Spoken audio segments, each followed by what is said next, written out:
Hey, salut tout le monde, c'est Transciné. Aujourd'hui, on se retrouve pour une nouvelle vidéo. Alors, cette vidéo, ça va être encore un nouveau concept.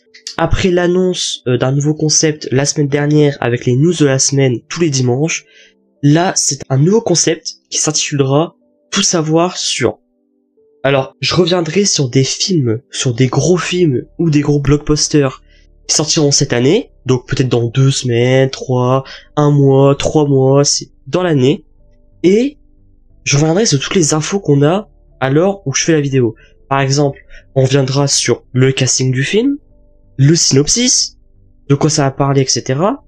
Des rumeurs, etc., etc. Donc je reviendrai un peu sur tout ça, ça dépendra du film bien sûr. Donc pour la première vidéo de ce nouveau concept, on parlera du nouveau film de Martin Scorsese qui s'intitule Killer of the Flower Moon. Vous êtes prêts? C'est parti. Donc on commence avec la première partie, le retour de Scorsese. 8 ans. C'est le temps qu'il a fallu attendre pour voir un nouveau film de Martin Scorsese au cinéma. Le grand, la légende Martin Scorsese. Son dernier film sorti au cinéma remonte à 2016 avec le film Silence, que j'avais vraiment bien aimé, qui parlait autour de la religion avec Andrew Garfield. En 2019, Scorsese est revenu avec The Irishman. Un chef-d'œuvre tout simplement avec Al Pacino et De Niro, produit par Netflix, il n'était pas sorti au cinéma en France. Et aussi j'ai une petite anecdote sur le film Killer of the Flower Moon justement, c'est que le film a failli subir le même sort que The Irishman. Le film était financé par Apple Studios et le film devait sortir uniquement sur Apple TV+. Mais heureusement, Paramount a pris les choses en main et du coup il a mis le film dans les salles de cinéma. Heureusement. Parce qu'on dira jamais assez, mais nous, on préfère largement les films qui sortent au cinéma quand même. Et après, qui sortent sur les plateformes de streaming, oui, mais c'est toujours mieux de voir les films sur un grand écran. C'est bien beau de savoir si le film va sortir au cinéma ou pas. Maintenant, il faut savoir de quoi ça va parler le film. C'est plus important quand même. Donc le film est inspiré de faits réels et adapté de l'ouvrage du même nom, de David Grann, publié en 2017. Ce western de 3h26, donc j'espère que vous aimez les films longs, c'est un peu le rituel de Scorsese. C'était comme ce Irishman, je crois qu'il durait 3 heures, un truc comme ça. Moi, personnellement, ça me dérange pas. Connu, mais peu traité, raconte l'histoire américaine, la série de meurtres de la tribu native Osage, en Oklahoma, dans les années 1920. Cette communauté avait fait fortune grâce au pétrole présent sur ses terres. Mais cette richesse faisait des envieux chez les Américains blancs. Ils ont pour certains comploté pour leur voler leurs propriétés et leurs terres, mais aussi pour les tuer de manière impitoyable. Juste avant de continuer, vous en doutez bien que je sais pas ça de tête. Donc j'ai bien sûr regardé sur Wikipédia. Donc voilà, je connais pas ça par cœur, je connais l'histoire, mais j'ai déjà regardé sur Wikipédia pour noter des choses quand même. Donc je continue. Par le biais de mariages d'intérêt entre des femmes amérindiennes et des profiteurs qui pourront ainsi se procurer les lucratifs head rights, des droits payés aux Amérindiens pour l'utilisation de leurs terres servant à l'exploitation du pétrole.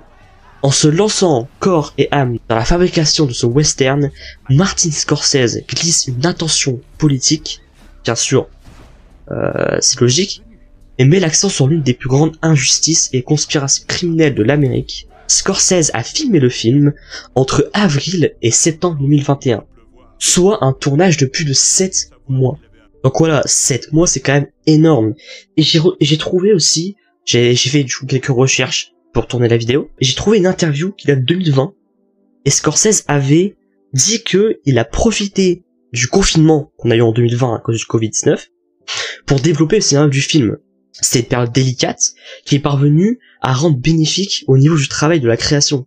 Donc il cite: je devais trouver un moyen de retrouver une impulsion créative, singulier, comme celle que j'ai eue pour Irishman. L'isolement a été très bon pour moi, bien qu'un peu exaspérant par moments.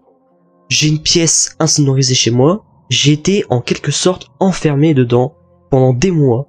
C'était un peu comme dans mon film Aviator, où Howard Hughes vit dans la salle de projection. Donc voilà, c'est une anecdote que j'aime pas mal parce que ça prouve que le confinement a aussi été un peu bénéfique. Rien que pour les réalisateurs. Ils ont pu être dans leur pièce, faire des films, et surtout Scorsese. Maintenant passons au casting, qui est un casting XXL. Là c'est vraiment un casting juste énorme, avec beaucoup d'acteurs que j'adore, et des acteurs de légende tout simplement. Donc on a les acteurs fétiches de Scorsese, Leonardo DiCaprio et Robert De Niro. Leonardo DiCaprio qui joue Ernest Buckhart, Robert De Niro qui joue William Hall, qui est un riche éleveur bovin soupçonné d'être impliqué dans les meurtres.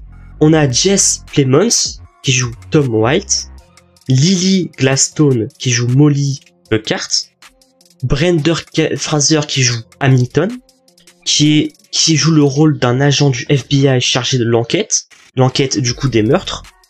On a John Lithgow, le procureur Leeward, Tantou Gardinal qui joue Lizeku Kyle, Pat Ellie qui joue John Burger, Scott Shepherd qui joue Brian Buckhart, Sturgis Simpson qui joue Henry Grammer, Gary Basaraba qui joue William Burns, Steve Estin qui joue le juge Pollock, Cara Jane Mayer qui joue Anna, Janae Collins qui joue Rita, Gillian John qui joue Minnie, William Bellow qui joue Henry Ron, et Barry Corbin qui joue Tourton le croque-mort.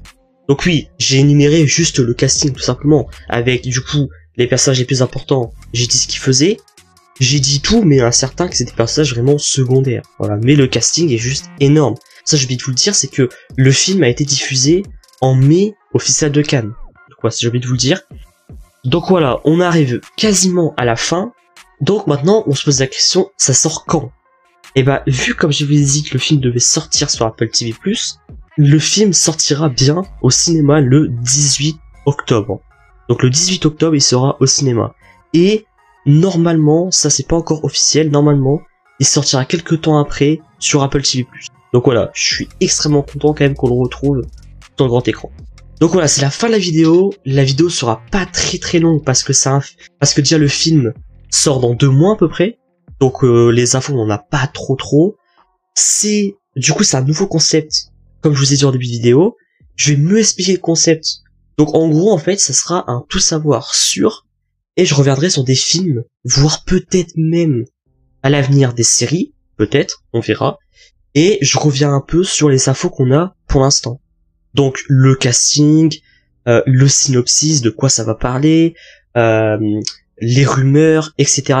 Je reviendrai un peu sur toutes les infos qu'on a pour l'instant, pour vous faire une vidéo avec ça.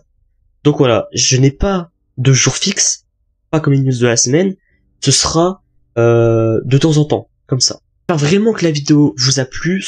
N'hésitez pas à me dire dans les commentaires si vous êtes hype par le projet. Moi personnellement, je pense que vous avez bien vu, je suis hyper hype, surtout quand c'est un projet de Scorsese, et surtout quand le casting est composé de Leonardo DiCaprio, Robert De Niro, etc. Ça c'est le must, on va dire. Donc voilà, je suis très hype. J'espère que vous aussi, dites-le moi dans les commentaires. N'hésitez pas à liker la vidéo, à la commenter, à la partager. Nous on se retrouve très bientôt pour une news de la semaine. C'est Transciné. Portez-vous bien. Ciao ciao.